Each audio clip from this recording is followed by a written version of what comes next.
अस्सलाम वालेकुम स्टूडेंट्स, ये लैब सेशन 5 का ट्यूटोरियल है जिसमें MySQL पे हम किस तरह से डेटाबेस क्रिएट कर सकते हैं वो मैं आपको इसमें एक्सप्लेन करूँगी।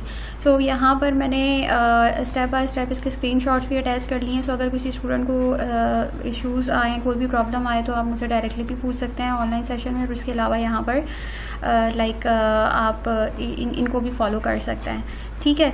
अब आ जाते हैं हम ब्राउज़र पे। हम ओपन किस तरह से करेंगे, आपने करना बेसिकली ये है कि आपने अपने ब्राउज़र पर जब भी जाना है MySQL को ओपन करने के लिए, एक तो ये कि अपने पास ये XAMPP ओपन कर लें। XAMPP ओपन करेंगे तो इसमें आपके पास MySQL जो है वो रनिंग स्टेट में होना चाहिए। यहाँ पे आपने लिखना है localhost/XAMPP।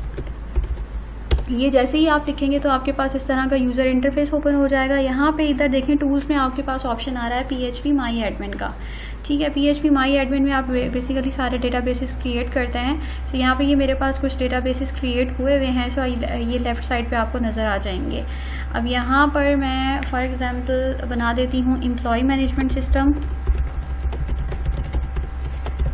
अच्छा, आपने कोशिश करनी है कि अपने ये डेटाबेस का जो भी नाम रखोगे उसमें स्पेस ना आए। अगर आपने इनको वर्ड्स को डिफरेंट लिखना है तो फिर उसके लिए या तो ये है कि हर वर्ड का फर्स्ट लेटर कैपिटल कर दें, या आप इसमें जो है अंडरस्कोर यूज़ कर सकते हैं ताकि स्पेस अगर आप देना चाहते हैं, ठीक है। सो यहाँ पर आपने डेटाबेस का नाम लिखना है। डेटाबेस का नाम लिखने के बाद आपने यहाँ पे प्रेस कर देना है क्रिएट का बटन। जैसे ही आपने ये बटन क्रिएट किया है तो ये बेसिकली आपको यहाँ पर बताना है कि आपने टेबल क्रिएट करना है। अब ये देखिए कि यहाँ पे एम्प्लॉय मैनेजमेंट सिस्टम के नेम से एक डेटाबेस क्रिएट हो चुका है, लेकिन अभी इसमें कोई भी टेबल नहीं है, इसलिए यहाँ पे 0 शो कर रहा है, ठीक है। सो मैं यहाँ पे एम्प्लॉय डिटेल के नाम से एम्प्लॉय डिटेल्स इस नाम से मैं एक टेबल क्रिएट करूंगी और उस टेबल में कितनी फील्ड्स आ सकती हैं, ठीक है।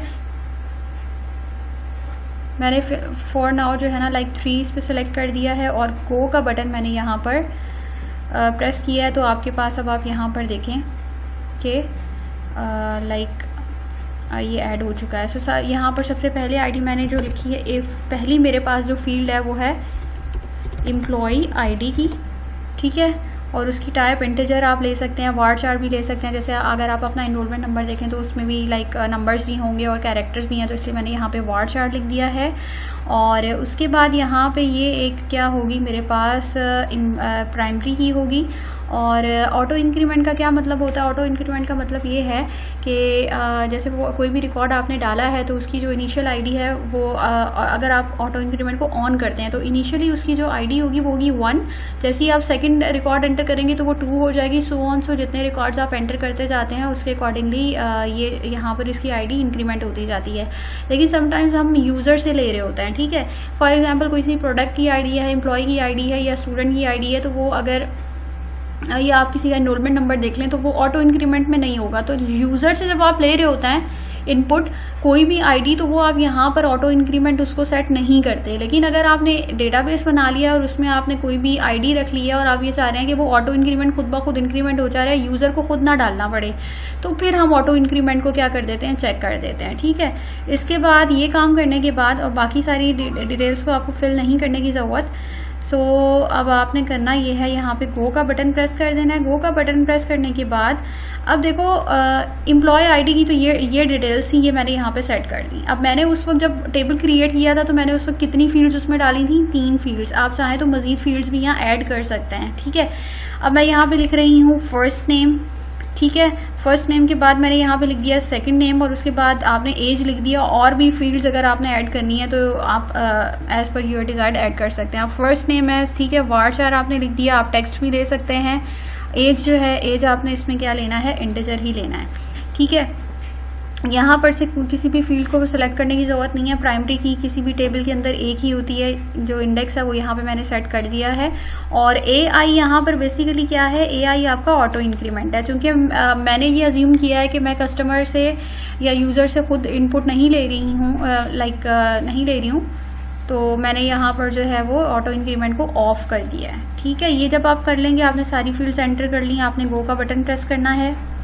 उसके बाद फिर आपने जब सारे कॉलम्स की डिटेल्स आपने यहाँ पे एंटर कर लेनी है। मैं फिर बता रही हूँ कि आप चाहें तो आप यहाँ पर जितनी कॉलम्स ऐड करना चाहें आप कर सकते हैं। ये बेसिकली ये फील्ड्स जो हैं ये क्या है, कॉलम्स हैं, ठीक है। आपने एंड में आके फिर गो का बटन प्रेस कर देना है। गो का बटन जब आप प्रेस करेंगे सो आपने यहाँ पे लाइक अगर एक्स्ट्रा कोई भी वैल्यू आपने ऐड करनी है तो आप यहाँ पे जितनी भी वैल्यूज ऐड करनी है आप वो यहाँ पर ऐड कर दें और एंड में आके आप इसको सेव कर दें। ठीक है, अब यहाँ पे सेव हो चुका है। सेव होने के बाद आप देखें कि ये आपको नजर आ रहा है। इस यहाँ पर देखें आप किस तरीके से लोकेट कर सकते हैं employ management system. Employ management system में ये क्या है, आपका टेबल एम्प्लॉय डिटेल्स का, और ये सारी इसकी जो है ना आपके पास इसका स्ट्रक्चर आ रहा है, जिसमें ये आप देख सकते हैं कि आपके पास एक टेबल क्रिएट हुआ है। टेबल क्रिएट होने के बाद बेसिकली ये कहाँ पे क्रिएट हुआ है, एम्प्लॉय मैनेजमेंट सिस्टम में क्रिएट हुआ है, और किस नेम से क्रिएट हुआ है, एम्प्लॉय डिटेल्स के नाम से। और फिर उसके बाद employ ID, employ name, last name, first name, age, ये सारी डिटेल्स जो हैं ये बेसिकली क्या है, ये इसके फील्ड्स हैं, या आप कॉलम नेम्स देख लें। ठीक है, फिर उसके बाद प्राइमरी की हमने एम्प्लॉय अंडरस्कोर आईडी को सेलेक्ट किया था। ठीक है, अब यहाँ पर ये सारी देखो डिटेल्स आपके पास इस तरीके से ये सारे कॉलम्स यहाँ पर आ चुके हैं। सो अब यहाँ पर अगर आपने कोई भी वैल्यू को इंसर्ट करना है डेटाबेस में, ठीक है, सो आपने क्योंकि समटाइम्स ऐसा होता है कि हम लाइक यहाँ पे डायरेक्टली डेटाबेस में वैल्यू एंटर करना चाह रहे होते हैं। सो हम यहाँ पे देख लेंगे कि एम्प्लॉय आईडी मैंने फॉर एग्जांपल 1 लिख ली, फर्स्ट नेम आपने लिख लिया सारा, लास्ट नेम आपने लिख दिया अली, एज आपने फॉर एग्जांपल 15 लिख दी। ठीक है, सो अब आपने क्या किया है, इसको आपने गो कर दिया। यहाँ से जब आपने गो का बटन प्रेस किया तो यहाँ पे आपको क्या लिखा हुआ आ रहा है, 1 रो इंसर्टेड। ठीक है, सो 1 रो इंसर्टेड हो चुके। अब मुझे देखना है कि डेटा बेस में इंसर्ट हुआ है या नहीं हुआ। एक और तरीका, फॉर एग्जांपल आपने क्वेरी आप लिख रहे हैं, ठीक है, समटाइम्स हमें क्वेरीज का सिंटेक्स याद नहीं रहता। जैसे नेक्स्ट लैब में मैं आपको बताऊंगी कि डेटाबेस की कनेक्टिविटी आप कैसे कर सकते हैं। सो बेटा अगर आपने फॉर एग्जांपल इंसर्ट की क्वेरी लगानी है तो आप यहाँ से कॉपी भी कर सकते हैं। ठीक है, अब आप देखें कि यहाँ पे लिखा हुआ है इंसर्ट इनटू, और उसके बाद यहाँ पे डेटाबेस का नाम है, डेटाबेस के नेम के बाद यहाँ पे कॉलम का नेम है, फिर उसके बाद यहाँ पे सबसे पहले लाइक ये टेबल का नेम है, और इसमें ये आपके पास कॉलम्स की वैल्यू आईडी है, जो भी कॉलम के नेम है, फिर उसके बाद वैल्यूज के बाद आपने यहाँ पे जो भी वैल्यूज इंसर्ट करनी है आप इंसर्ट कर सकते हैं।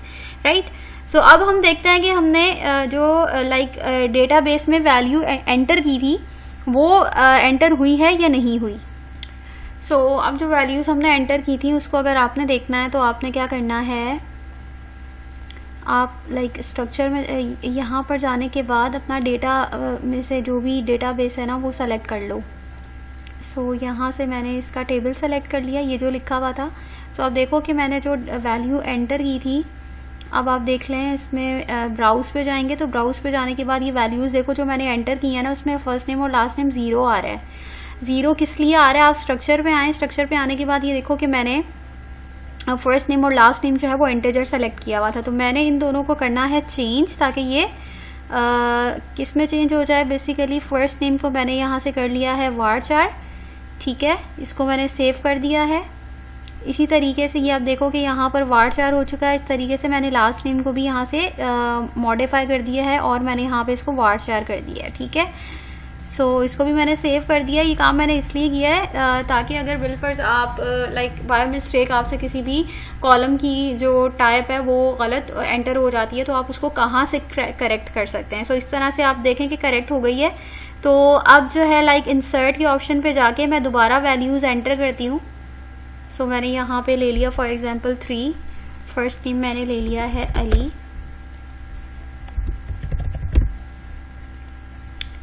और अब इस वैल्यू को जब मैंने गो करके इंसर्ट किया है और ब्राउज पे जब मैं गई हूँ तो आप ये देखें कि यहाँ पे ये वैल्यू एंटर हो चुकी है। सो इस लैब टास्क में सिर्फ इतना ही करना है आपने, लाइक जो मैंने स्टेप्स बताए हैं। आपने डेटाबेस सबसे पहले क्रिएट करना है, डेटाबेस क्रिएट करने के बाद आपने टेबल क्रिएट करना है, और फिर उसके बाद फाइनली आपने जो है कॉलम्स की वैल्यूज़ देने के बाद इंसर्ट के ऑप्शन पर आएंगे, वैल्यूज़ को इंसर्ट कर लेंगे। ठीक है।